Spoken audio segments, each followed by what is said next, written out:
መድኃኔ ከመምጣቷ ከበር ጀምራ ነገሯን ጀምረዋለች። ገዜን እንግዲህ አንተ ቆይማ እዚህ ተገትረህ ትሰራለህ ለምን በሩን አትከፍትልኝም በማለት ትጠይቀዋለች። ከዛም እንግዲህ ወዴት በማለት ሲጠይቃት እሱም ደግሞ ቆይ ስልክ ደውይና ትግባ ብለው ካሉ ትገቢያለሽ በማለት ይጠይቃታል። ከዛም እሷ በንዴትና በብስጭት ቆይ እህቴ ቤት ደግሞ ለመግባትም ልከለከለኝ ነው እንዴ በማለት ትጠይቀዋለች። ገዜም እንግዲህ እየተቃለዱና እንደዚሁም ደግሞ እየተነታረኩ በነበረበት ሰዓት ነገሩን የጀመረችው ገና ከበር ነው። ገዜ እንግዲህ ቆይማ አንተን ለማግባት እንግዲህ ማንን ነው መጠየቅ ያለብኝ እያለች እያቾፈችበት፣ ገዜም እንግዲህ ወደሽኝ እንደሆን ለምን ታየኛለሽ አንገቴን ወደሽ ከሆነ ጠይቂ እናቴን ብሎ ሲተርስላት፣ ወይ ጉድ አንተም ደግሞ ለካ እናት አለህ እንዴ በማለት እንግዲህ አቹፋበት ትገባለች ማለት ነው።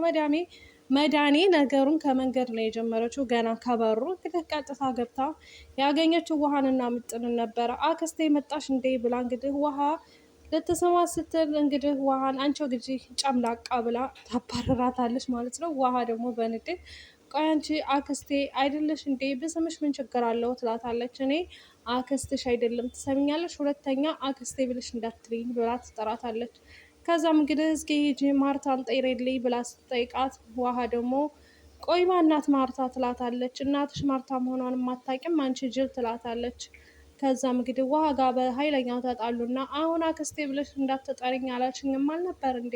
አሁን ለምን አክስቴ ትጠራሻለች ብዬ እላታለሁ በማለት እንግዲህ ከውሃ ጋር ይጣላሉ። እንደውም የራስሽ ጉዳይ ከአሁን በኋላ እንደውም አልወድሽም አኩርፌሻለሁ ብላ ምጥንን እጇን ትይዝና ወደ ውጭ ይሄዳሉ ማለት ነው። እንግዲህ መድኃኔ ቁጭ ባለች ሰዓት አቢጌል ትመጣለች። አቢጌል ጋር ቁጭ ብለው እያወሩ በነበረበት ሰዓት እኔ ላደረግሽው ነገር ይቅርታ መጠየቅ አለብሽ ትላታለች። አንቺ ነሽ ይቅርታ መጠየቅ ያለብሽ ወይንስ እኔ ነኝ ይቅርታ መጠየቅ ያለብኝ እያለች አቢጌልም ከእሷ ጋር ንትርክ ጀምረዋል። ከዛም በመቀጠል እንግዲህ አቢጌል አንቺ ነሽ ፎቶውንም ያጠፋሽው ቪዲዮንም ያጠፋሽው አንቺ ነሽ፣ ቪዲዮውን ለማጥፋት ብለሽ ስልኬን ውሃ ውስጥ ያስገባሽው አንቺ ነሽ፣ ያም ሳያንስሽ ደግሞ ቪዲዮውን የቀረሽው ደግሞ አንቺ ነሽ፣ ዳጣ ናት ብለሻልሽ።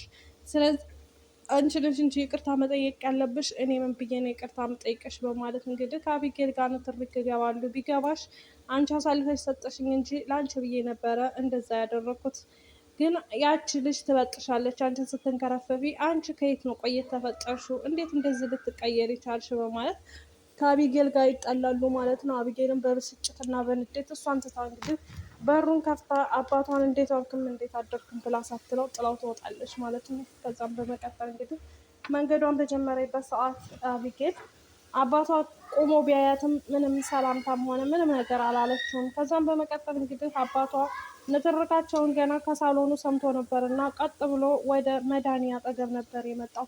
አባቷ እሳለብሶ ጎርሶ ነበረ ወደ መድኃኔ አጠገብ የመጣው። መድኃኔ ግን ምንም አይነት መልስ አልሰጠችውም። ከዛም እንግዲህ እንዴ ደሬ መጣ እንዴ ብላ ትጠይቀዋለች። አዎ መጣሁኝ። ቆይማ ምን በለሻት ነው ልጄን እንደዚህ ሆና የወጣችው? አንቺ ገና ከመምጣትሽ እንደዚህ በነገር ትቀበያቸዋለሽ እንዴ በማለት ትጠይቀዋለች። ቆይ አንተ ልጆች ምንድን ናቸው ይህንን ያክል በማለት እንግዲህ እየተናደዱ እሱም እሳት ጎርሶ ሳለብሶ መጥቶ ነበረ እና በንዴትና በብስጭት የሚያደርገውንና የሚጥለውን አጥቶ ነበረ። አሰላሙ አለይኩም ወራህመቱላሂ ወበረካቱ። ወደ የተከበራችሁ የቻናል ቤተሰቦች ሰላም ብያለሁ። ውድ ክርስቲያን ወገኖች ሰላማችሁ ምሳሌ በያላችሁበት። ለዚህ ቤት አዲስ የሆናችሁ እስኪ ላይክ፣ ሸር፣ ሰብስክራይብ አድርጉኝ። ለምታደርጉኝ ደግሞ እጅግ ከልብ አመሰግናለሁ። ጆዛችሁን አላይክ ፈልልኝ። በጣም ነው የምወዳችሁ የማመሰግናችሁ። ውድ ቤተሰቦቼ አይዞሽ በርቺ እያላችሁ ከጎኔ ሆናችሁ ለምታበረታቱኝ ከልብ አመሰግናለሁ። እንግዲህ ዛሬ በዳጣ ድራማ ነው የመጣሁላችሁ። የዳጣ ድራማ እንግዲህ ዛሬ ትንሽ ቪዲዮን ረዘም ሳላደርገው አልቀርም፣ ግን ያው ለሰዓት ብዬ ነው፣ ሰዓቱ ቢሞላልኝ ብዬ ነው። አግዙኝ፣ አበረታቱኝ ማለት ነው። ወደ ቤተሰቦቼ እንግዲህ ዛሬ የዳጣ ድራማን ይዤላችሁ መጥቻለሁ። ወደ ዳጣ ድራማ ሲሄድ እንግዲህ ዳጣ እናቷን በማግኘቷ ይህን ያክል ፈንጥዛና በደስታ ፍንጥቅጥቅ ብላለች። አባዬ ቆይ ለምን እኛ ጋር መተህ አትኖርም ብለው አረፈች። ጭራሽ አንዳንድ ጊዜ አንድ ልጅ ከሌላ ሰው ሲወለድ እናቱን ለማቀራረብ ወይም እናትና አባቱ አንድ ለማድረግ የሚያደረግ ጥረት እንዳለ ሁሉ ዳጣም እንግዲህ እያደረገች እና እየሰራች ያለችው ነገር አባዬ ለምን ወደ እኛ ጋር አትመጣም? ሁለታችሁም በአንዱ ናችሁ፣ ለምን አይላያችሁም? አባዬ ና ቶሎ ወደ ቤታችን ስትል እንግዲህ አባቷም አቶ ደረጀ ያው እንደማምጣት እንደማይፈልግና እንደማይሄድ ይነግራታል። ዳጣን ወደ ቤት ተመለሽ ባለባት ሰዓት ዳጣ እኔ ዛሬ ምንም ቢፈጠር ምንም ወደ ቤቴ አልመጣም አልመለስም በማለት እንግዲህ ትጠይቀዋለች። ለነገው ለዛሬ አድረሽ ለነገው ትመጫለሽ ብሏት እንግዲህ አድራ ስትመጣ ከበር ስትደርስ እና ናታንን ታገኘዋለች። ናታን አገኘኋት እኮ በጣም ደስ ብሎኛል እያለች ከበር ጀምራ እንግዲህ ገዜንም ገዜ እቀፈኝ በጣም ደስ ብሎኛል በማለት ሮጣ ትጠመጠምበታለች። ኧረ አንቺ ልጅ ቀስ በይ ምን ሆነሽ ነው? ምንድን ነው ደስታው? ለእኛም ነገር እንካፈል እያለ ገዜም ሲነግራት ቆየ ሰው ደስታ አያስደስትህም እንዴ በማለት ስትለው እሱስ ያስደስተኛል፣ ደስታሽ እኮ ተጣበቀብኝ፣ ደስ ብሎኛል ዳጣዬ አንቺን ደስ ስላለሽ በማለት እንግዲህ ገዜም ይነግራታል። ደስ ያለብሽን ምክንያቱን እንወቀው ንገሪኝ ቢላትም ምክንያቱም ማወቅ እንደሌለበት ትነግረዋለች። ሆኖም ግን ወደ በር እየሮጠች ስትመጣ ወደ ቤት ናታንን ታገኘዋለች። ግን ማርታ ከላይ ከፎቅ ሆና ወደ ታች እያየቻቸው ነበረ። ናታን ማርታን አይቷታል፣ ዳጣ ግን አላየቻትም። ከዛም እንግዲህ ናታን በጣም ደስ ብሎኛል እኮ በጣም ነው ደስ ያለኝ እቃተኝ እያለች እንግዲህ አቅፏት ናታን እያሽከረከረባት በነበረበት ሰዓት እንግዲህ ማርታ ከላይ ሆና እያዳመጠቻቸው ነበረ። እንግዲህ ያው ዳጣ እንደዛ በደስታ ስለተዋጠች ማርታ መኖሯን እንደውም ቤት መሆኗንም ረስተዋለች። ከዛም ናታን ደህና አደርሽ እማዬ ብሎ ቀጥ ብሎ ሲላት እንግዲህ ማርታ ተናደደች። እንዴት እንደዚህ ብሎ ይላል ማለት ያው እሱም አንተም ምስጢር መደበቅ ጀመርክ በማለት እሱንም ትለዋለች ማለት ነው። እንግዲህ እማዬ ቆይማ ዳጣ በድንጋጤ እማዬ ናታን እኮ ስለናፈቃችሁኝ እንደዚህ እያሽከረከረኝ በጣም ደስ ብሎኝ ነው ትላታለች ማለት ዳጣ እፈልግሻለሁኝ ትላታለች ወይዘሮ ማርታ። ዳጣም አይ እማዬ የትም አንሄድም አለሁኝ እዚሁ በፈለግሽ ሰዓት ትላታለች። እንግዲህ ሀሳቧን ለማስቀየር እና ሀሳቧን ለመቀየስ ብላ ማለት ነው። ከዛም በመቀጠል እንግዲህ ያው ያላት አማራጭ ከማርታ ጋር መሄድ እንዳለባት ነው። ናታንም እቤት ውስጥ ነው ያለሽው ለምታደርጊው ለእርምጃዎችሽ ተጠንቃቂ ብሎ ሲላት እንግዲህ እሺ በቃ አመሰግናለሁ በማለት ወደ ማርታ ክላስ ትሄዳለች ማለት ነው። ዳጣ እንግዲህ ማርታ ክላስ ከሄደች በኋላ እንዴት ነሽ? የት ነው ያደርሽው? ተሻለሽ ወይ በማለት ስትጠይቃት ቆይማ እኔ እናትሽ ስላላደለው ስላልወለድኩሽ ነው እየሮጥሽ እንትና ጋር ሰላምዬ ጋር የምትሄጂው በማለት ማርታ ስትጠይቃት ዳጣ በዛን ሰዓት አይ እማዬ እንደዛ ሳይሆን በቃ በሌሊት ነው የሄድኩት እና ያሆኔ ደግሞ ተሽሎኛል፣ አንቺም እኮ እናቴ ነሽ በማለት እንግዲህ ዳጣ በዛ ቅቤ በጠበሰ አፏ ማርታን ልታታልል ትሞክራለች። ማርታን በዛውን ሰዓት እኔ እኮ ተወልጄ ያደግኩት አዲስ አበባ ነው፣ እንዳንቺ ያለ አስመሳይና እንደዚሁም ደግሞ እንዳንቺ ያለ ቀጣፊ አጋጥሞኝ አያውቅም በማለት ትመልስላታለች። ከዛም እንግዲህ ቀስ እያሉ እያወሩ በነበረበት ሰዓት እስኪ ስልክሽን እኮ ከኔ ጋር ነበረ ግን እንዳጋጣሚ አይቸው ደረጀ ጋር የተነሳሽ ፎቶ እስኪ ክፈችው ስልክሽን ትላታለች። ልክፈተው እማዬ ትላታለች። አዎ ክፈችው እንየው ትላታለች። ከዛም ዳጣ ስልኳን ትከፍትና ማርታን ፎቶ ለማንሳት አብራ እሷን እየሳመች ፎቶ መነሳት ጀመረች። ግን በዛን ሰዓት እየተነሳች የነበረችው ፎቶ ማርታ በንዴት እና በብስጭት ነበረ ዳጣን እያየቻት የነበረው። በጣም ተናዳለች። ምክንያቱም እሷ ስልኩን ክፈችው እና የደረጀን ስልክ ሊየው ብላ ነበረ የፈለገችው። ዳጣ ግን ላለማሳየት ስትፈልግ እኔ እና አንቺም እኮ ምርጥ አባዬ እኮ እንደ ልጁ ስለሚያይ ነው፣ እኔ እና አንቺም እንደ እናትና እንደ ልጅ እኮ ምርጥ ፎቶ መነሳት እንችላለን እና ይማዬ በማለት እንግዲህ ስልኳን ትከፍትና ማርታን እየሳመች ፎቶውን ማንሳት ጀመረች። ከዛም እንግዲህ ያው ማርታ በክፉ አይንና በመጥፎ አይን ስላየቻት ዳጣ ስልኩን ወደ ራሷ አቀረበችና ቆይ እማዬ እንደዚህ ያየሽ ግን ለምንድን ነው ትላታለች። ማርታን በሳቅ አይ ዝም ብዬ ነው ትላትና እንግዲህ በንዴት ጸጥ ትላታለች። ግን ዳጣ የአባቷ ፎቶና አባቷ ችግር እንዳይመጣበት ነው ያን ሁሉ እያደረገች ያለችው። በዚሁ አጋጣሚ ግን ማርታ በጣም ታሳዝናለች። ሰራተኛ የብላ የያዘቻት ልጅ እንግዲህ ድምፁ ገባ፣ ምሳ እየሰራሁ ነበረ ማለት ነው። ድምፁ ገባባችሁ እና እንግዲህ በድምፁ ይቅርታ ጠይቃለሁ። ያው የመዳም ቅመም አይደለሁኝ። ያው አንዳንድ ድምፅ የምግብም ሆነ የምንም የጓጓታም ድምፅ መግባት አይቀሬ ነው እና እንግዲህ ለዛ ይቅርታ ጠይቃለሁ።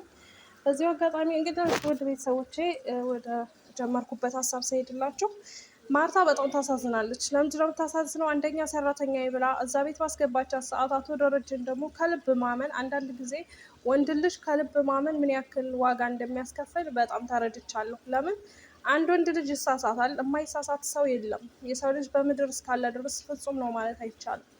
ግን በህይወታችሁ ውስጥ ካላችሁ ድረስ አንዳንድ ጊዜ ከልባችሁ ከራሳችሁ በላይ ይሄ ሰውዬ ምንም አያደርግም፣ የትዳር አጋሪ የልጆች አባት ነው ብላችሁ አምናችሁ ያንን ሰውዬ እየኖራችሁ በነበረበት ሰዓት ማርታውን በጣም ትጎዳለች፣ እውነት ለመናገር ማለት ነው። ዳጣ የሱ ልጅ መሆኑን ከዛም አልፎ ደግሞ የሰላምዬ ትንሹ ልጅ እንግዲህ የአቶ ደረጀ መሆኑን ስታውቅ በጣም ትናደዳለች፣ ትበሳጫለች። እንግዲህ ምን እንደምታደርግ እኛም አናውቅም። ሆኖም ግን አንዳንድ ጊዜ በህይወታችሁ ስትኖሩ ማመንንም በልክ መታመንንም በልክ ብታደርጉት የተሻለ ነው ባይ ነኝ።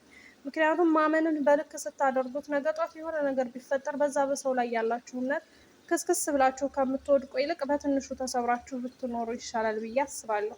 ምክንያቱም የሰው ልጆች ነንና በህይወታችን የሚመጣብንንና የሚያጋጥመንን ነገር ስለማናውቅ። ሰላም እንግዲህ ያው እዛ ቤት ጭራሽ ተመልሼ መሄድ አለብኝ ልጆችን ይዤ፣ እዛ ቤት ያለ ንብረትም ሆነ እዛ ቤት ያለ ቤት የእናንተም ድርሻ ነው። አቶ ደረጀ የእናንተ አባት እስከሆነ ድረስ እዛ ቤት መሄድ አለብኝ። እዛ ቤት ሄጄ እንግዲህ እነሱ ልጆች ጋር እኩል የማገኘትና እኩል የመኖር መብት አላችሁ በማለት እንግዲህ ሌላ ጣጣ እያመጣች ነው። ሰላምዬ ወደዛ ቤት ከሄደች እንግዲህ ማርታ ይህንን ነገር አሁንም ተደብቃ የምትኖር ከሆነ በሆነ ሰዓትና ሆነ ወቅት ላይ ከደረሰችበት ሰላምዬን እንግዲህ ወይም አቶ ደረጀን የሆነ ነገር እንደምታደርጋቸው እርግጠኛ ነኝ። ወይ በራሷ ወስና ከዛ ከቤት ትወጣለች ማለት ነው። ምክንያቱም የቤቱ ሰው ይህን ምስጢር እያወቀ በእሷ ላይ ግን ይህንን ተደብቃ መኖሩ በጣም ያማል፣ እውነት ለመናገር ማለት ነው። ምክንያቱም አንዳንድ ጊዜ በትዳር ስትኖሩ መቻልን የሚባል ነገር አለ። ያንን ነገር እየቻለች እሷ እዚህ ደረጃ ደርሳለች። ግን አሁን ላይ በጣም እያቃታት እንደገና ደግሞ እየተጠራጠረች ነው ያለችው። እንግዲህ አቢጌልም መጀመሪያ በዛ ጸባዋ እየተጠራጠረች እማዬ ብትላትም ያው ማርታ ልታምናትና ልትሰማት አልቻለችም። አሁን ግን መድኃኔ ስላለች መድኃኔ ጋር ሆና እንግዲህ ማርታ ሁሉን ነገር ታውቃለች ብዬ አስባለሁ። መድኃኔ እንግዲህ የማትፈነቀለው ድንጋይ የለም። አቶ ደረጀ በአሁኑ ሰዓት መድኃኔ ትውጣ ብሎ ቢላትም ማርታ እንደማታስወጣት እህቷን እርግጠኛ ነኝ ማለት ነው። ምክንያቱም ሁሉን ነገር ማወቅ ትፈልጋለች። በዛን አጋጣሚ ደግሞ እየተጠራጠረች ነው። እንግዲህ ምን እንዳሳሳታት ባይታወቅም የዳጣን ስልክ ከፍታ ያየችው ነገር ከአእምሯና ከቅንጭላቷ በላይ ሆኗል። ያንን ነገር ግን መቆጣጠርም ሆነ መደበቅ አቅቷት እንግዲህ ዳጣን እንዳየችው ስትነግራት ያንን ስልክ እንግዲህ በማየቷ አቶ ደረጀን ምን እንደምትለው እንደዚ አይነት ፎቶ መነሳት ምን እንደሆነ ብትጠይቀውም እንግዲህ አቶ ደረጀ ያው እንደ አባቷ ስለምታየኝ ነው በማለት ሊያስረዳት ይችላል። ግን አንዳንድ ጊዜ የሆነ ሚስጥር ተደብቆ አይቀርም፣ እውነት ለመናገር ማለት ነው። እውነታ መቼም ቢሆን መቼም እውነት ተደብቆ አይቀርም፣ አንድ ቀን መውጣቱ አይቀርም። ስለዚህ ሰላም አሁን ላይ በጣም ታሳዝነኛለች። ዳጣም መጀመሪያ ያሳዝናኝ እናቷን በማወቋ ደስ ብሎን እያለ አሁን ላይ ግን የምታሳዝነው ማርታ ናት። በትዳር አለማ ወይም በህይወቷ ይሄን ያክል ጊዜ ተደብቃ ወይም ተታላ መኖሯ እውነት ለመናገር በጣም ከባድ ነው። እናንተ በህይወታችሁ ቢያጋጥማችሁ ይሄ ድርጊት ምን ታስባላችሁ? ምን ታደርጋላችሁ? ምን ታቀዳላችሁ? ይሄንን ለእናንተ ትቼዋለሁ መልሱን። እና ወደ ቤተሰቦች የዛሬ ቪዲዮ ይህን ይመስል ነበር። አመሰግናለሁ።